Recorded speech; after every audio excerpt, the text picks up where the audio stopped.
Welcome to another episode of Azigos, and I'm your co-host KT, Kevin, and I'm here with you today. Hope everybody's had a good weekend, had a good safe weekend. I hope all the truck drivers made it back home safely. I'm here to talk about the day for today, because you see, as you can tell, I'm here by myself, and we're gonna talk about our truck drivers broke. Yeah, that's gonna be the topic for today. Our truck drivers broke. And, I'm not oblivious to paying attention to, social media and what's being said at your local watering spot, and that the trucking industry is dead, and truck drivers are broke. But what you have to keep in mind is all truck drivers are not the same.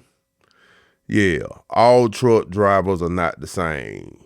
You got different stages of being a truck driver. On one hand, you have the stage, the new driver, the driver who just getting in the industry.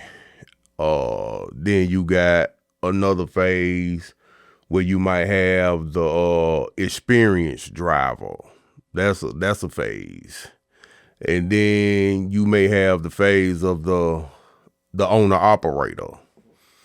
And then, of course, you have the final stage of the carrier, the small carrier, and then, permeating on from there. And so we're going to talk about the different stages and whether they are broke or not.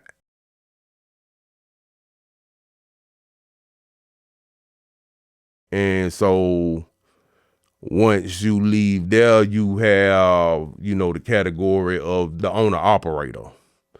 And so the owner operator is basically you're linking up with a carrier running up under somebody else's authority, but you have your own truck. You know what I'm saying? You're responsible for the maintenance of your trucks, but they're gonna have the loads for you. And that's a pretty good situation. I think that's should be the progression that you take. A lot of people try to drivers, when they want to hurry up and get to the money, they want to go from being a new driver all the way to being like a carrier. You know what I mean? And I think that's a big jump. I don't think that's a jump that you need to make, because being a carrier, man, it's all on you. You eat what you kill.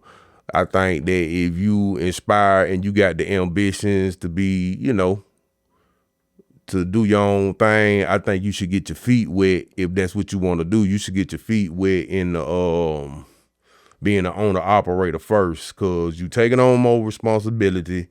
You getting a little taste of how the business side of trucking is going without being totally out there on your own. And so when you're an owner operator, you have your own truck, but you're running up under somebody else's authority, and basically you running up under their insurance. You just gonna be responsible for bobtail insurance. A lot of companies, if they have you as an owner operator, you gonna have to adhere to they safety requirements. That's the only thing, because some of these mega carriers, man, they wanna have the camera facing you in the truck. They want to talk about you can't talk on the phone. And, sometimes it could be a little bit overbearing, but still, you can expect, and for me, when I was an owner operator, I didn't expect nothing less than about $3,500, take home a week. And so when you're talking about around $3,000 to $3,500 a week, as an American, man, that putting you in a top 10%. You do the math. I ain't got to do the math for you. So if you think a truck driver broke bringing in $3,500 a week, then hey, you definitely living a rock star or lifestyle, or you are the ultimate simp. You're a bill payer.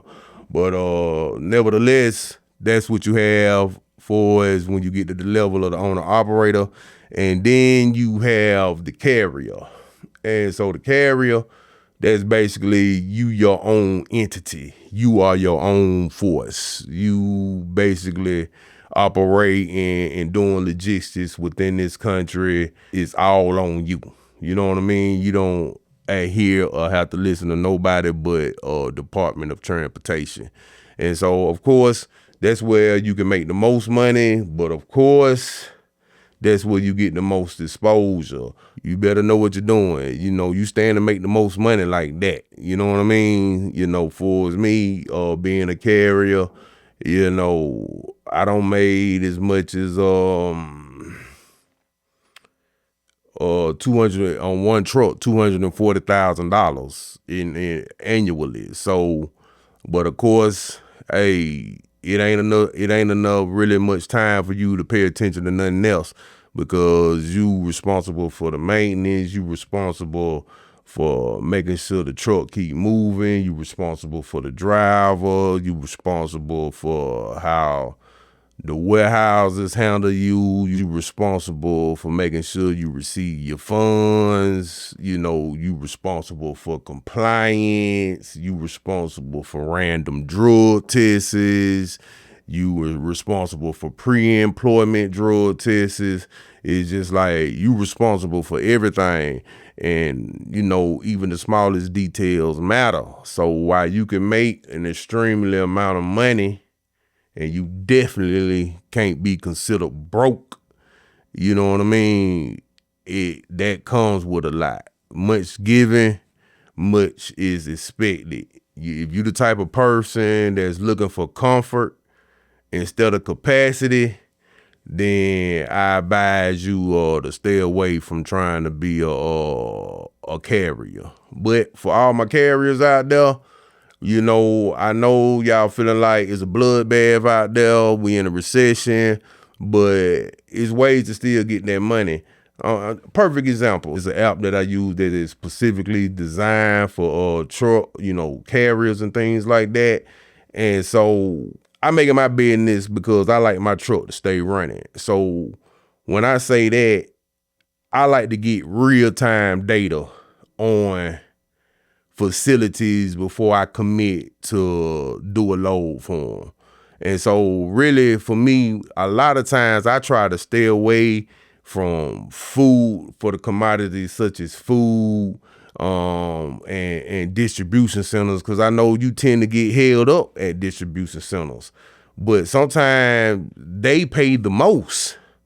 So it would be in my benefit. So while I try to stay away from it, I could be in a situation where I ain't doing no food, or I'm not going to no distribution centers.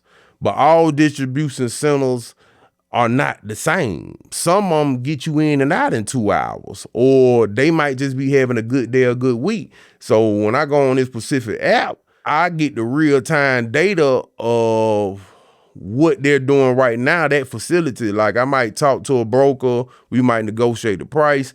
I will look up and see what's going on with that facility on the Pacific app right then and there to see what is the dwell time. And so if the dwell time, the real time last reported is that they getting you out of there in 2 hours and less, of course, I'll take that load, but I might still leverage the broker, because the broker know, and they already know the facilities that take a long time to unload you or get you up out of there.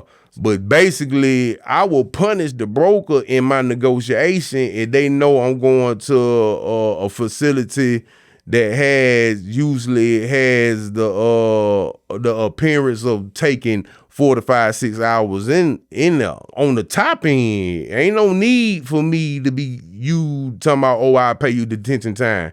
If I know the facility off the rip taking 4 to 5 hours, just go on and put that detention time on the front end. You know what I mean? Just go on and put it down on the initial rate con, so we can go on and make it make sense for the both of us. But yeah, so that's the type of things that you need to have at your disposal if you're gonna be a carrier.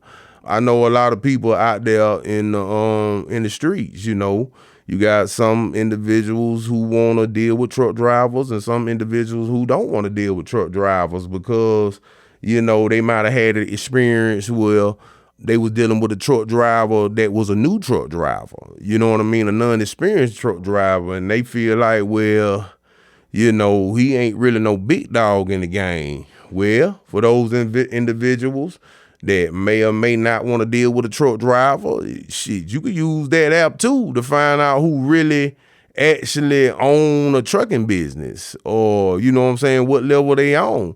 So you can do your proper research to find out, a background check if you want to deal with them personally. I mean, I know they're crazy and everything, but I'm just spilling it for you, just trying to get your game, man. But yeah, I want to hear from you. Do you feel like truck drivers are broke, or have you had an experience where you dealt with a truck driver, or you are a truck driver and you getting money? I want to hear from you. If you in trucking and you not making no money, I want to hear from you too, because maybe you can connect to somebody, that you run into on our channel or whatnot, or in the comment section, that can help you get to a level where you making more money. Because really, man, it's each one teach one, man. I feel like we all in it together, man. I'm proud of being in the trucking industry, man, because one thing about it, man, being in the trucking industry, I haven't had to conform to society, man. You know what I mean? I don't have to have that button up look. You know what I'm saying? It purely based off my ability, you know what I'm saying, and my character for the will to get it done. I don't have to be looking clean cut or refined. I don't have to use a certain type of diction. I ain't got to dress a certain type of way, man. I could keep my own individuality and make great money, you know what I'm saying, and move throughout, Terra Firma as my own individual, man. That's why I like the industry, man, and I'm proud of it, man. And anybody, that's in it, I consider you your family, man, and I want to see you win, man. I want to see you live and have the experiences that I don't have in trucking. So yeah, man, I don't want to get too long-winded with it. So the topic for today was our truckers broke. Yeah, I know this one not, but hey, me by myself just make me a target. You know what I mean? I want us to all move, one band, one sound, man. I don't want to be the only one out here getting bread, man. All of us, I want us to get money, man. And put this thing back in the chokehold, man. All right, until next time, man, y'all enjoy the rest of y'all evening, and be safe out there on that road, man.